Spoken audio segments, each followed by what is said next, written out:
Hello friends. In this video, I will guide you through how to fix the software that cannot be used at the same time as the game Battlefield or even other games.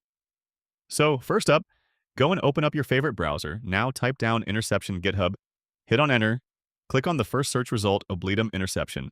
Scroll down and click on the latest release, then click on Interception. Zip. Save it on your desktop. Wait for it to fully download. Once done, close the browser. Right-click unzip it. Extract here on your desktop. Double-click on Interception folder. Double-click on Command Line Installer. Copy the address bar, right-click on it, and hit on Copy. Close the File Explorer. Type down CMD in the search bar. Run this one as Administrator. Click on Yes. Once you have your TMD open, type down CD space, then Control+V, hit on Enter. Wait for it to load, type down dir, hit on Enter, then type down Install Inception. .exe space /uninstall, hit on Enter. It says error deleting keyboard driver, that's fine. Type on exit, hit on enter. Now, go ahead and restart your computer, and after that, you'll be good to go.